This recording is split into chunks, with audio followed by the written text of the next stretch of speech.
What's up guys, Anders here. Well done on getting this far. I mean, you must have listened to me talk for hours, especially if you've hammered through this in a day. Like, give yourself a hand, well done.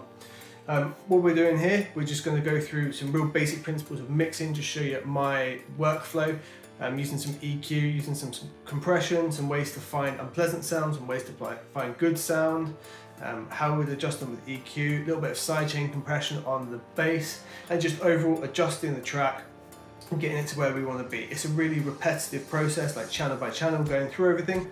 So I've covered what I would do, some of the things I would look at, but I can't sort of give you a paint by numbers, because your track's going to be different, it's going to need different things. I can't tell you EQ here and there and do such and such and it'll fix yours. It won't work like that, but I can give you sort of a methodology to work through. Really important thing, you want to download this project. We can do that. It's either going to be on warriorsound.co.uk or warriorsoundbeats.com, both on my sites. I'll put it on one or the other, link in description below, you'll be able to download it. I will carry on mixing this as well, and I'll do a mixed version. So have a look and it should say like original and mixed.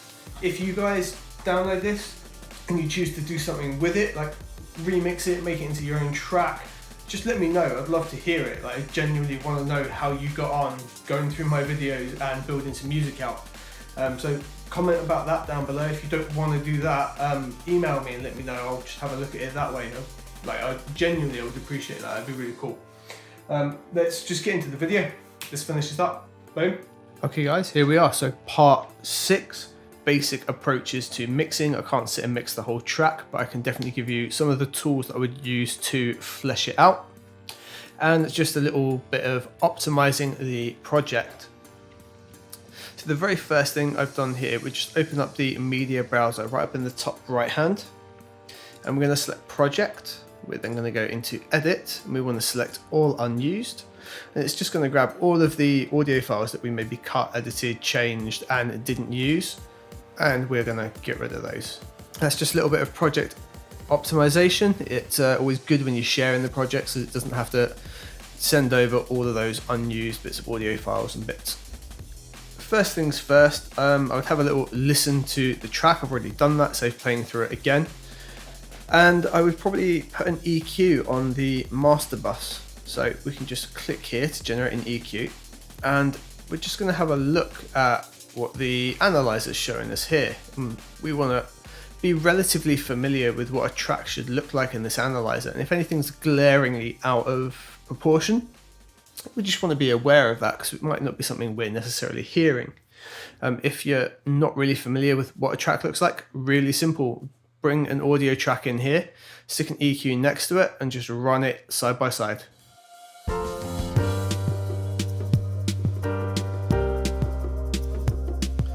So some things I can notice straight away is we've got some energy missing at 2K. This up here is just peaking a little bit much. We can maybe dial that back and just readdress those balances. So we don't need that EQ to be doing anything. Now we know that that peak's going to be our kick that we made. So we need to have a little look at how the kicks are working together.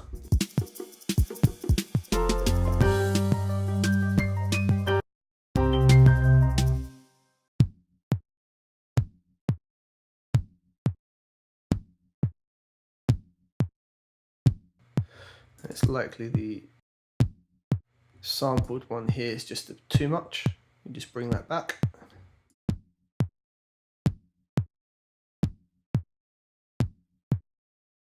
Let's just dial that back nicely there for us.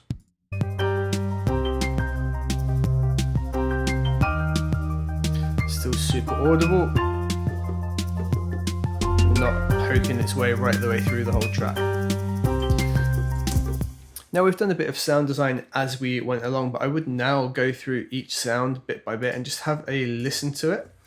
Maybe run an EQ through it and make sure there's no unpleasant sound. So that process generally looks like this. So if I take this kick drum and load up an EQ onto it, and in some cases I would have done this during the sound design phase, but we're just going to put a bit of a peak in here.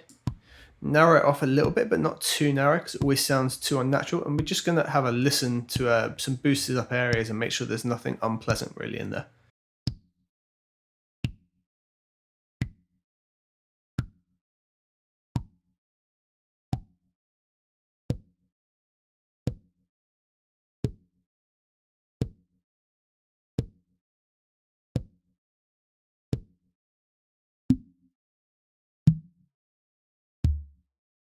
Now, right around here,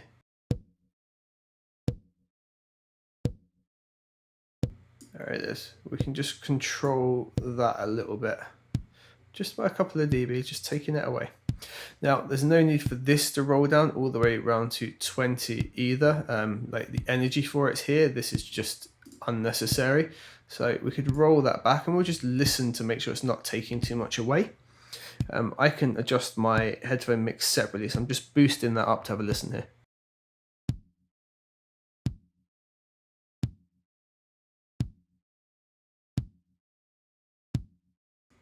So we can bring that up to about 40 without really losing anything there.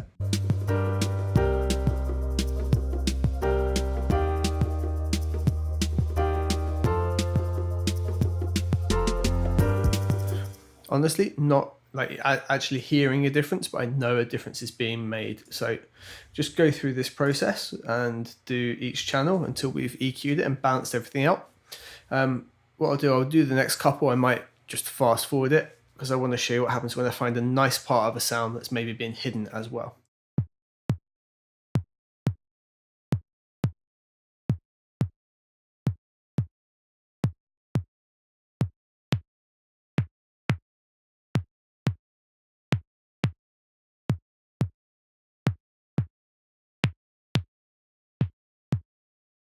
In fact, here we are on the second kick. This is actually quite a good example. So we were lacking some like 2K, 3K high energy.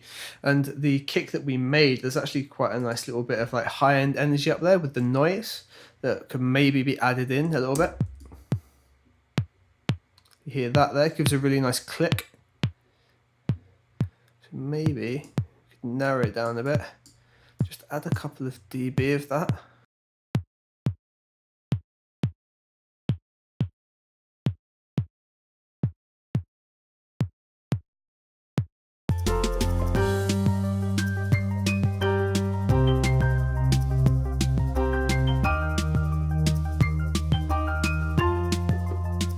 So there, we're definitely starting to hear a difference. And all we've done is those two really subtle EQs there. I say subtle, it's 3.5 dB boost. That's subtle-ish. If we just disable those and re-enable them quickly, focus on the kick, it makes quite a big change considering very little happened.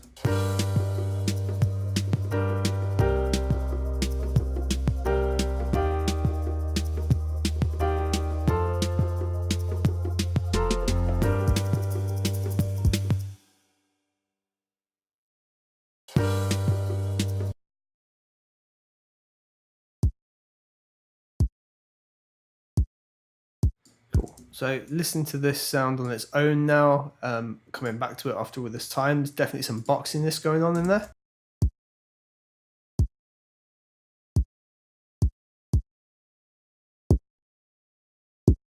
Yeah, it's that, isn't it? Really hear like that woolly, sort of unfocused, not particularly pleasant sound. We want to dial that back.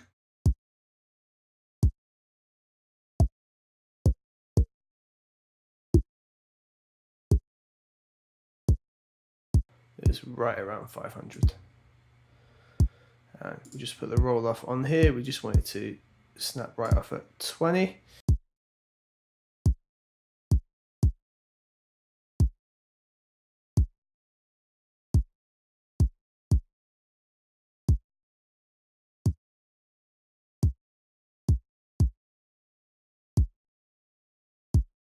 Cool, so we stop affecting the weight of it there about 34 Hertz. So we just take that low end out. We know it's there and we don't necessarily need it. Let's just have another sweep through. Cool, there's loads of high end on here that we could maybe use. Just a real subtle, in fact, we'll just do a subtle lift.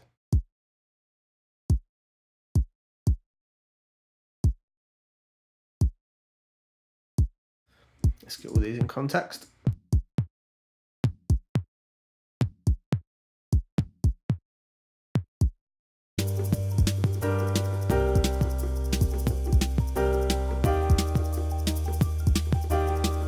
Cool, that's maybe too much on the lift. We'll just dial it back a bit.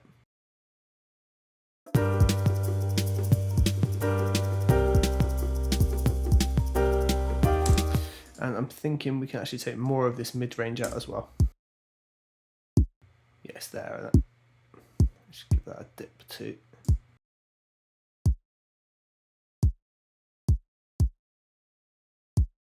It's actually nicer there if we give it a bit of a curve.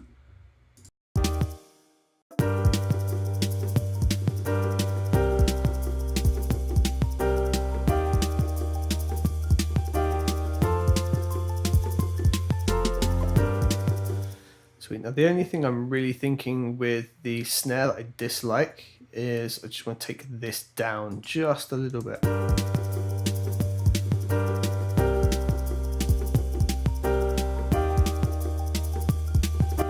Just felt it was just standing a little bit too proud there, and we're just going to make sure there's no unnecessarily low end on the Ultra Beat version. I don't think there will be.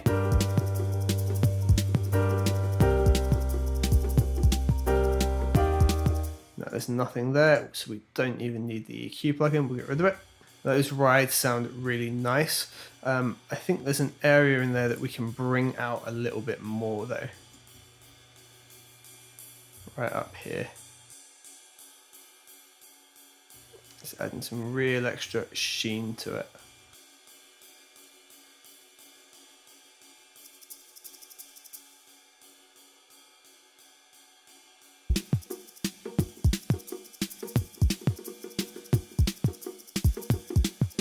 Can we hear how it helps the whole mix stand out a bit more?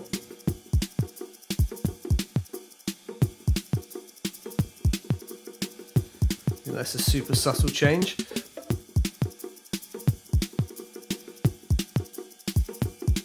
Definitely don't need a lot of this low end. Just take it up to about snare frequency.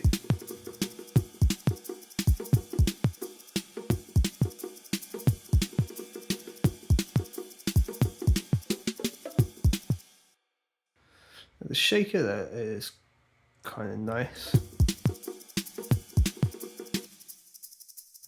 And I'm thinking that can sit off to the side a bit. I think it will work well. Just sort of sitting here a little bit behind on the left. Maybe a little too far. Somewhere around here.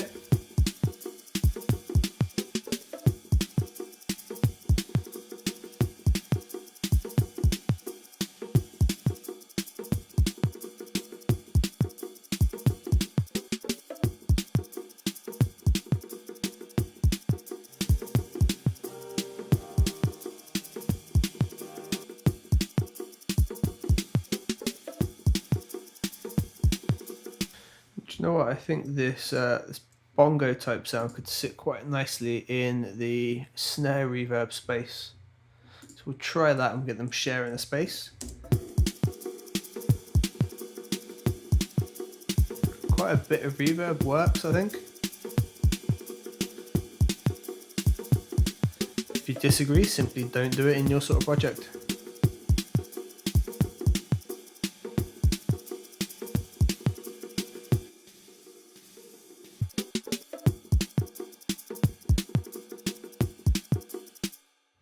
Now I know I set up a bus with the reverbs to check them all out before. I like what's going on. I'm actually going to send the snare reverb into the drums bus here, and I'm going to mix the bus all in one go. So click on where it says B14, click and hold, and we're going to get that sent into the drum bus. So we've got them all in one go now. And to play it safe on the snare reverb, we're just going to put an EQ on there, and we are just going to take the low end out right up to about 100, just to make sure none of like the kick drum or low end stuff that we've seen is causing reverb triggers. Shouldn't be anything going to it, but it's just a fail safe.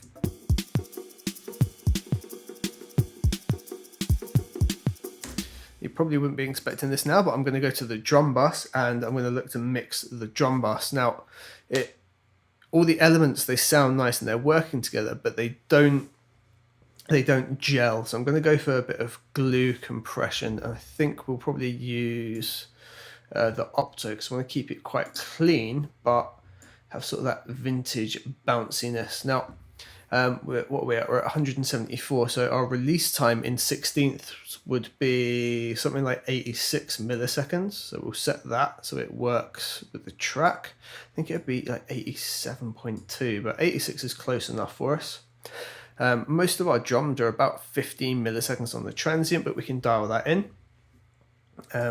Knee will play by ear. Take auto gain off, and we're just probably looking to go maybe as much as 3 dB compression and then gain it back up and see where we go from there. We might really slam it and do a mix instead, but we'll see.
Yeah, I like that. That feels like it's working okay as a drum group. We can hear all the elements, everything moves and grooves quite nicely, and that just helps it all stick together. It feels almost like it's one groove now.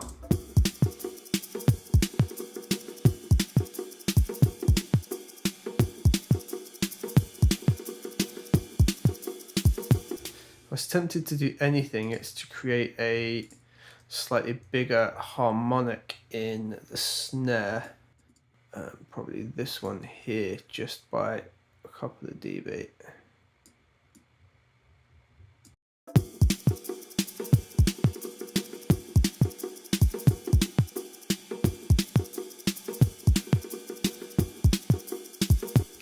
In this case, I've compressed first, and now I'm going to let's go over that with an EQ as well, see if there's anything we can highlight and fix.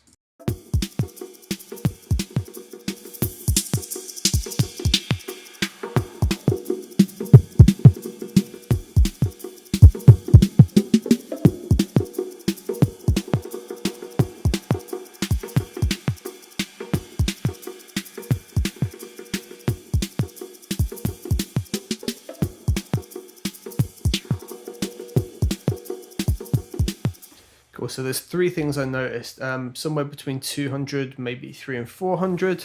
There's a really nice bit of the bongos that we could bring out. Right in the high end, we can really bring the shaker up. That sounds really quite good. Maybe we're making it a bit harsh, so we'll have to play around with that and adjust it as we go. And around 500, there's like some boxiness building up where all the sounds are coming together. So let's adjust the unpleasant bit first.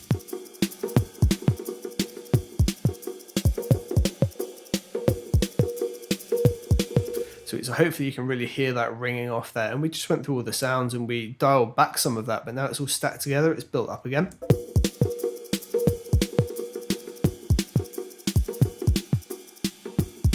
So we're just going to control that just by a few dB. And what I do here is I tend to push my mix right up, so if I can hear that area again, I've not dialed it back enough.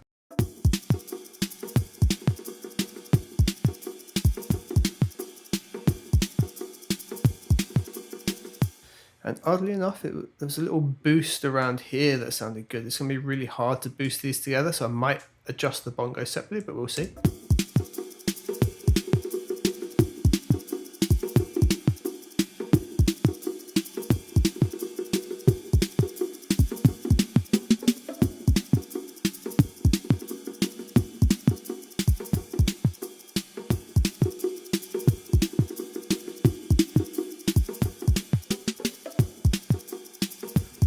What we've done instead is find another pretty unpleasant resonance. We'll dial back to the bongos and maybe we'll just up those and level a bit, or perhaps compress them. And I quite liked a little bit of lift up here.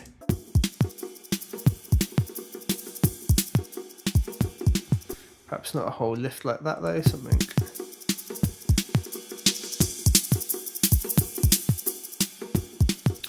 I think we can keep it narrow-ish right up around here.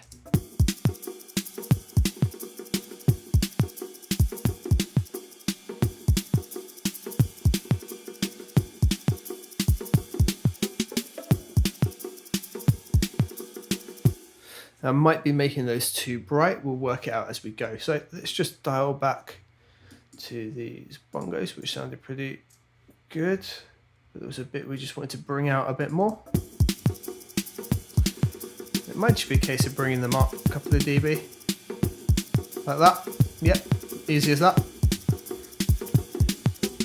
So our next main element is the bass now. This only got the 2 elements, so I'll just work straight from the bus here. And we'll take the resection.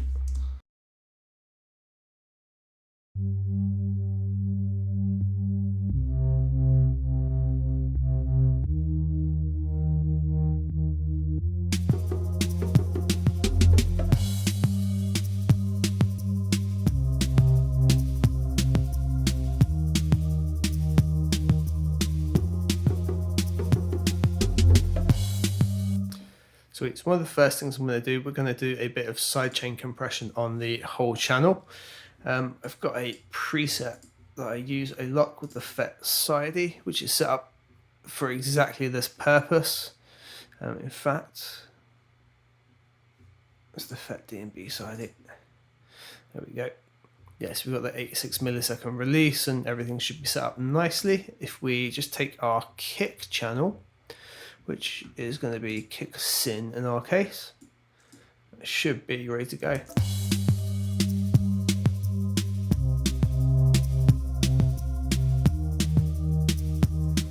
Cool. So to set this up is quite simple. We need to put it on the channel we want to affect, and whatever we want the sidechain to be, we set in the sidechain up the top here.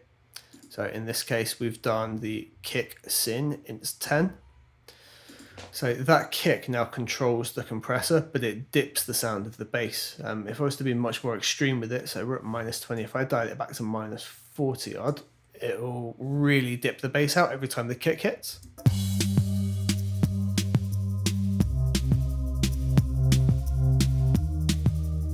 I think in this instance, to bring a real accent to the bass, we're going to go for about 1.5 to 2 dB in reduction.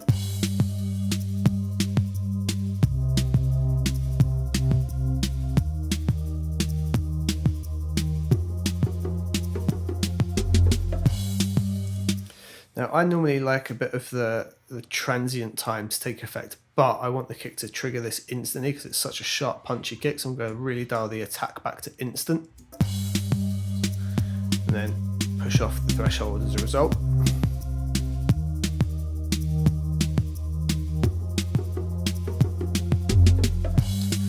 Hopefully you can really hear the difference there. It just cuts the kick away, just for cuts the bass away just for a moment, and allows that kick to become really punchy and clear.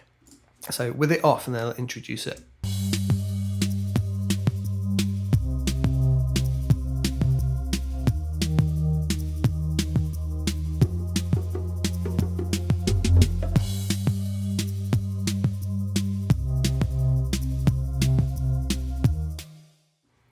Now, if you've used a break and you haven't cut your kick away, what you can do is go into the filter section here, turn the filter on, put it onto a low pass, and just dial this right back so it's just controlled by the kick. Somewhere around 100 Hz should work for you, but we don't need the filter on in this case.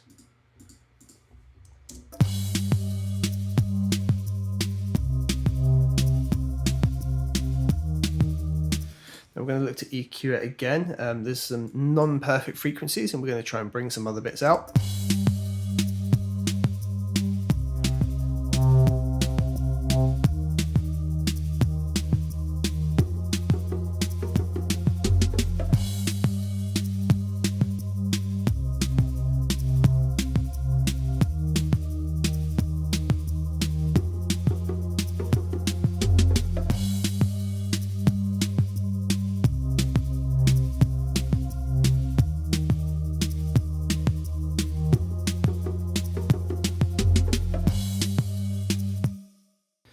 So we've just picked up that one resonance there. That doesn't sound too nice.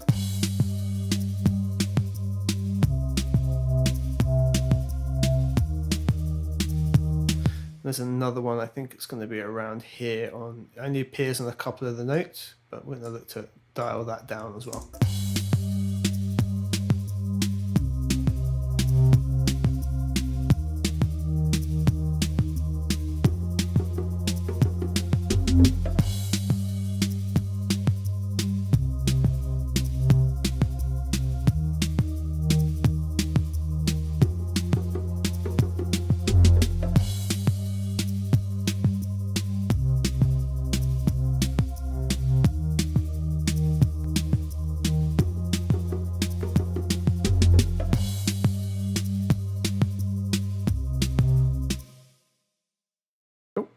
So let's just have a listen to everything in context. Made quite a few changes so far.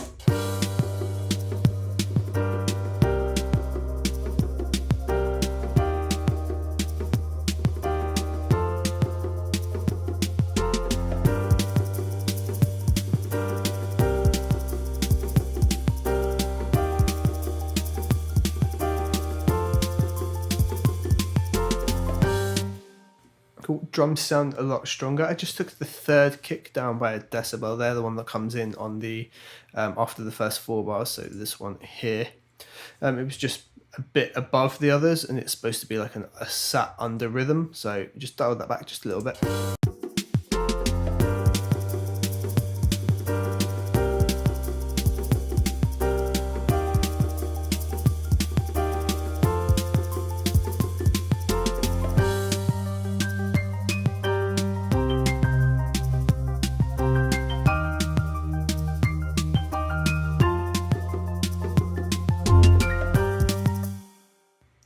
I'm just going to change the order of what I've got going on in the bass. I'm going to bring the compressor below the EQ. I'm going to put another compressor above it.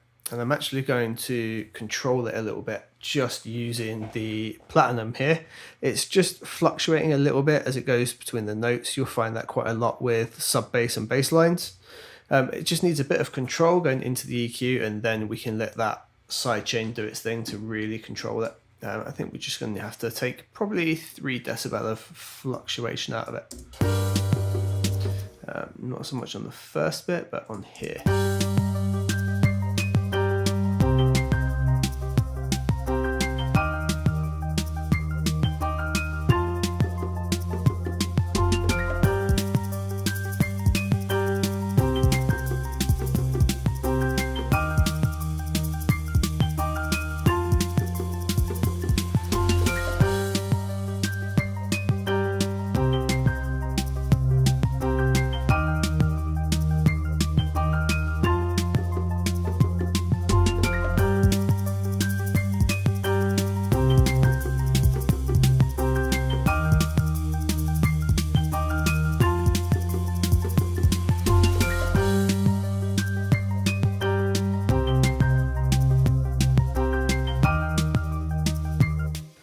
Notice as well, I disable and re-enable plugins a lot. I just A/B things to make sure what I'm doing sits well once it's in context, because you can listen to it, it sounds great, and then you can undo it and it sounded better than it did before.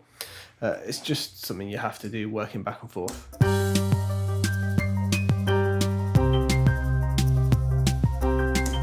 Sweet. So I just want to make sure you guys have grasped exactly what's going on the bass channel. So I've got the first compressor, just doing a little bit of compression, just controlling it by around 4 decibel. So we've boosted it up by 3.5. The maximum it dips out is 5. So overall, it is just controlling that level.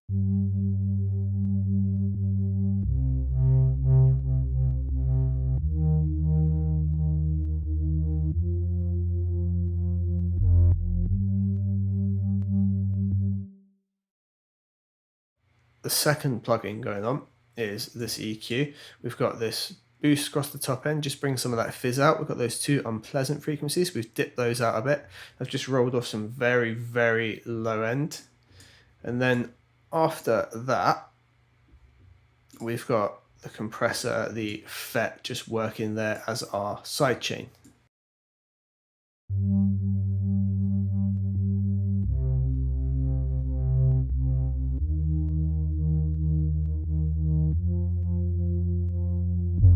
So let's listen to what we've got and we'll reintroduce the plugins.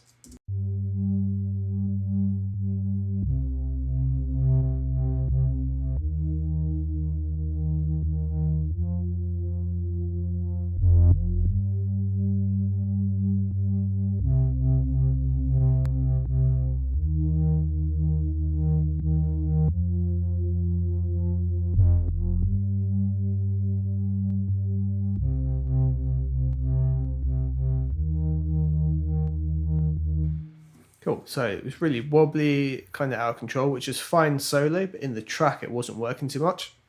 So the compressor brings that under control. There's a couple of frequencies in there that are building up with others and not sounding too great. They're present in the bass, so we've dipped those away. And then the last thing, we've just got the kick controlling another compressor, which is just taking it back by a couple of dB just at those key moments. Notice as well, you can probably hear some pops and clicks when the FET compressor takes in. That always does it. It's actually why I use it. Those little pops and clicks and bits of noise, just a really nice way to add some extra rhythm. They're not a problem. They don't become like audible loud clicks. You only really hear them when it's solo like this, and they just add a little nice bit of texture that I like to use. If you don't want that effect, just use the platinum and the blue one right here. You can get the same effect but completely clean. So we've now got our drums and bass working together.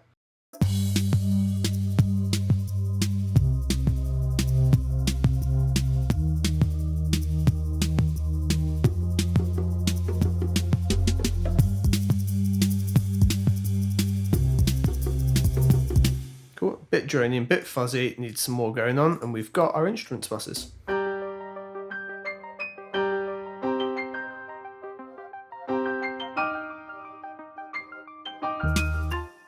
Now these sound quite harsh and quite bright. I think what we're going to do is maybe dial them down a little bit in the top end and let the drums really do the work there and bring sort of the 2K region up that we seem to be lacking in the overall mix.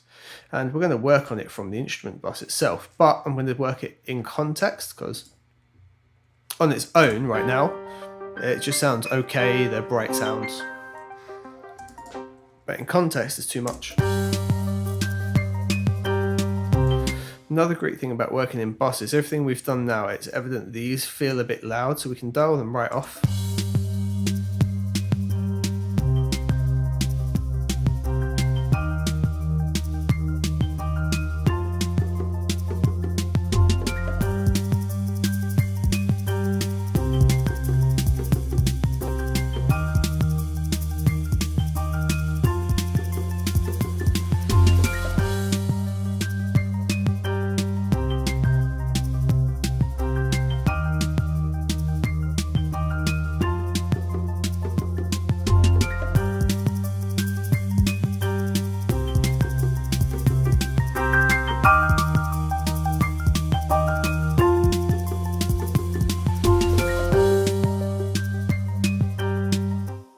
So that's let me know a couple of things there. On the piano itself, we can definitely bring up some of its low end.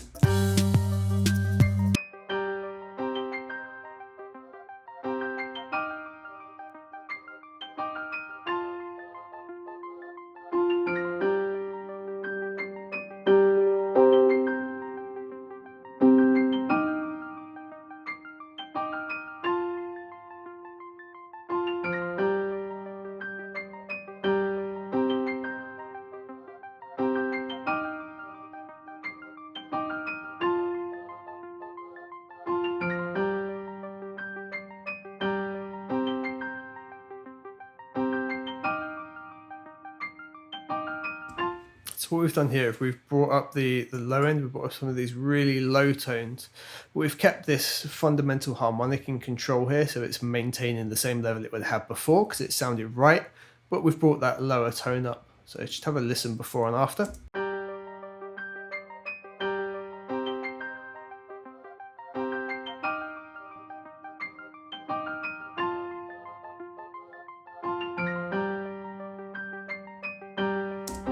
I could boost some 2K in here, which we definitely need, but we've done that on the bus. That overall bus is going to hopefully fill a bit of that space for us.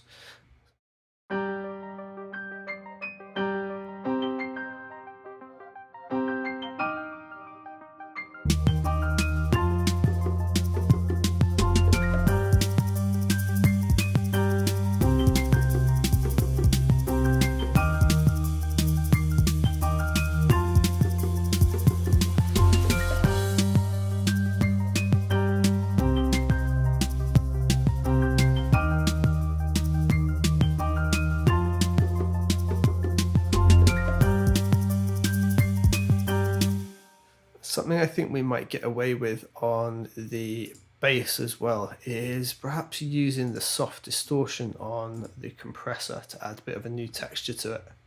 And we'll have to dial back the makeup gain again. I think we might be able to really add some character doing that.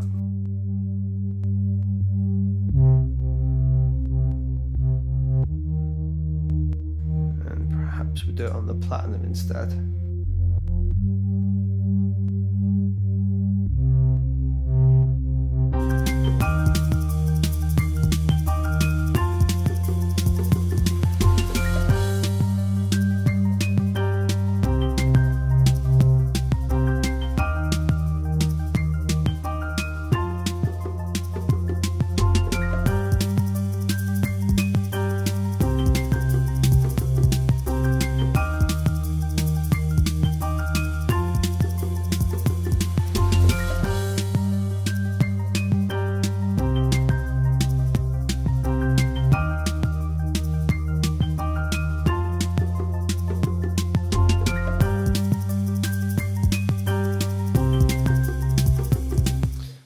So there's a particular set of notes just here. There's a little bit of something coming through on the high end of this I don't like. We should have a little listen for it.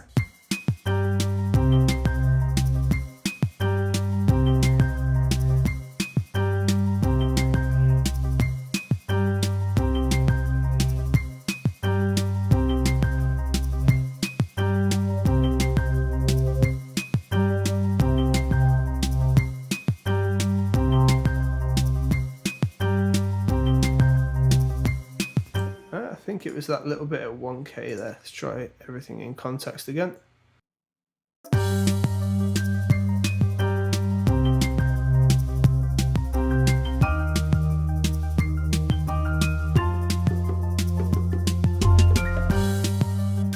it works for me. Let's just have a listen through and see where we're at.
Cool. There's definitely a whole bunch of other little things we can keep going through and tweaking, but those are the main principles. Just follow those through step by step, channel per channel, and we will have it. So you guys want to download this project, I'll make it available below this video. I will make this version available, and we'll maybe do one more video as a final mix, and I'll give you that version as well, so you can compare it and see where you take it, see where I take it. If you do end up doing anything with this project, please let me know, like throw me an email or comment down below. I'd love to hear it. I'd love to have a look at the project and see what you guys have been up to. And yeah, that's essentially it. So just take those basic practices of EQ and compression, be creative, and get the best possible sound out you can. Reference against tracks that you know, and get something good out of it. Thank you guys very much for watching.